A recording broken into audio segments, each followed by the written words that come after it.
Nos anos 90, ocorreram diversos crimes. Crimes que chocaram o país. Alguns continuam sendo um mistério até os dias de hoje. Já outros foram bem esclarecidos e tiveram seus culpados atrás das grades. Vamos ver no vídeo de hoje alguns crimes que ocorreram nos anos 90, que ganharam uma notoriedade gigantesca no país todo. Teve crime que assustou diversas mulheres por não saberem quem seria aquele homem que estava cometendo atrocidades em um parque de São Paulo. Quem viveu nos anos 90, seja lá criança, jovem, adulto, sabe que aquela década foi realmente a década dos mistérios. E por isso, o Adversos vem fazendo alguns vídeos relacionados àquela década de 90, que são interessantíssimos, como esse, onde veremos alguns crimes que chocaram o Brasil nos anos 90. Então, bora fazer essa viagem no tempo e rever esses fatos que ocorreram naquela década.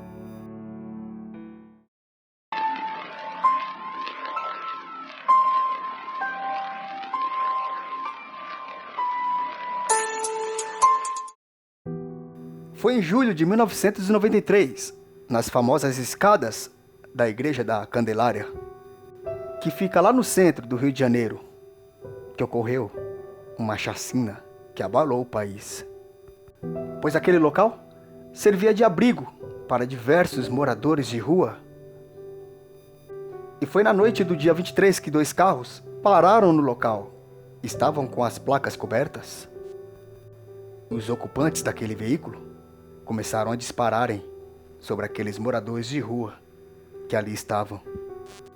Várias vítimas feridas, 8 perderam suas vidas, sendo eles 6 menores de idade e 2 maiores. E seus corpos estavam sendo expostos repetidamente à imprensa e telejornais daquele ano. Após investigações, descobriram que os autores do crime se tratavam de policiais após desentendimentos com aqueles moradores de rua que ali estavam. Foi um crime que chocou o país. Um ato de crueldade desnecessária, mas que já mostrava que aqui nesse país só se resolve as coisas das piores maneiras.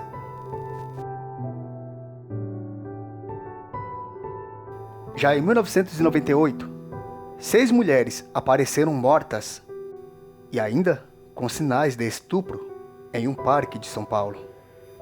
Um parque que fica na região sul do estado. Além disso, o autor desses assassinatos também tentou matar mais 9 mulheres da mesma maneira. Mas a polícia acredita que ao total ele matou 11 pessoas, todas elas mulheres. O autor disse que era fácil seduzir as vítimas e assim cometer essas atrocidades que assustaram diversas mulheres que viveram naquela época. Devido a isso, o criminoso ficou famoso e conhecido como o maníaco do parque. Mas, nesse caso, a polícia chegaria logo ao seu encalce. Se tratava de Francisco de Assis Pereira, que usava o truque para seduzir mulheres, dizendo que se tratava de um olheiro de uma famosa revista da época. Continua preso até hoje, na penitenciária de Taubaté, cumprindo pena devido a seus crimes. E acredite, o homem recebe várias caixas com cartas românticas de admiradoras dele. É o fim do mundo mesmo. Quando em dezembro de 1992, Daniela Pérez desapareceu das gravações da novela De Corpo e Alma, sua mãe e a autora, Glória Pérez, ficou preocupada, pois sua filha só tinha 22 anos. Algo muito estranho havia ocorrido com ela, e logo se descobriu que ela havia sido assassinada. Após descobrirem o corpo da atriz, começariam as buscas para saberem quem seriam os culpados. Mas após alguns indícios e contradições, descobriram que seu colega de trabalho, Guilherme de Pádua, estava diretamente ligado com aquele crime. Mesmo que após descobrirem o corpo da atriz, ele no estúdio ficou indignado, transtornado, chorando, batendo sobre a parede, como se estivesse completamente desolado. Mas a polícia descobriu que não só ele estava ligado com o crime, e sim também sua esposa, Paula Nogueira Peixoto. Segundo as investigações, eles desacordaram Daniela Pérez com um soco, colocando ela em um carro e arrastando-a até um terreno baldio. E lá ela seria morta com 18 facadas. Até hoje, Guilherme de Pádua diz que ele não foi o autor das facadas e que tudo ficou por conta de sua esposa na época. Hoje diz ser um homem convertido por Deus. Pede perdão à mãe de Daniela Pérez, Glória Pérez. Mas só o fato de ele estar presente no local do crime já indica que ele teve participação direta naquela atrocidade cometida no dia 28 de dezembro de 1992. Os dois foram condenados a 19 anos de prisão, mas, como aqui é o Brasil, somente cumpriram 6 anos. Galdino Jesus dos Santos era um líder indígena da etnia dos Pataxós, Han. Mas algo terrível aconteceria com ele no dia 20 de abril de 1997.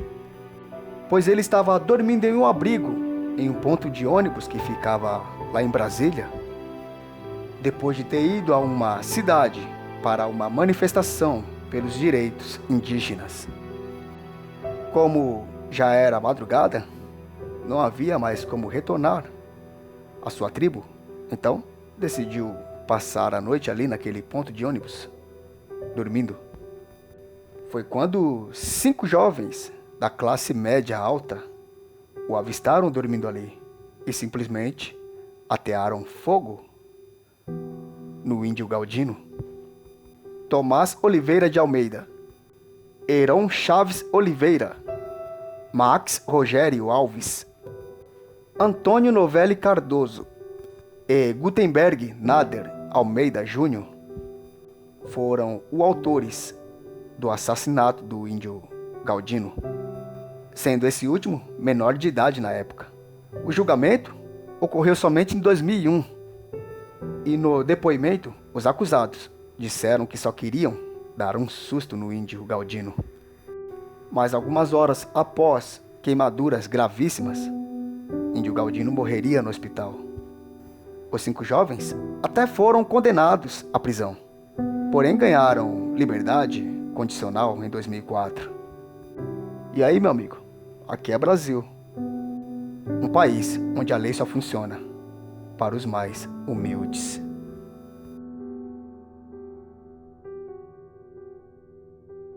E foi em Maceió, Alagoas, no dia 23 de junho de 1993, que o ex-tesoureiro de campanha do ex-presidente Fernando Collor de Mello, Paulo César Faria, e sua namorada Suzana Marcolino foram encontrados mortos.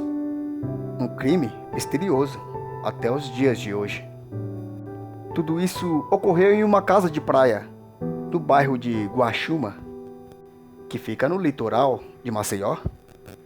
E acredite, ninguém foi condenado e sequer culpado por esse crime hediondo, mesmo após uma tese de duplo homicídio ser oficializada após a perícia passar por ali.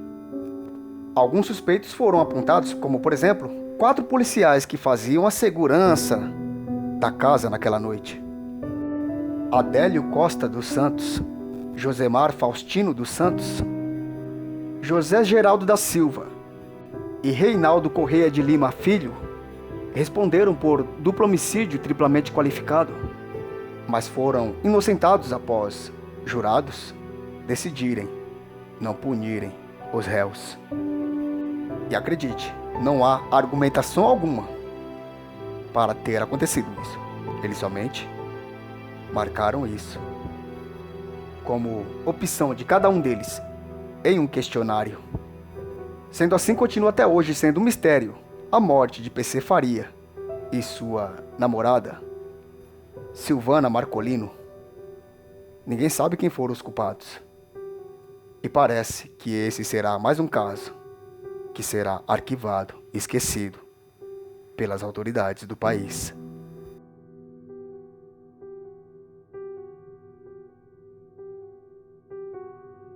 Realmente, como acabou de ver, os anos 90 tiveram seus crimes misteriosos e que chocaram o país naquela década. Mas podemos fazer um vídeo parecido em outras décadas. Então, até breve com esse próximo vídeo.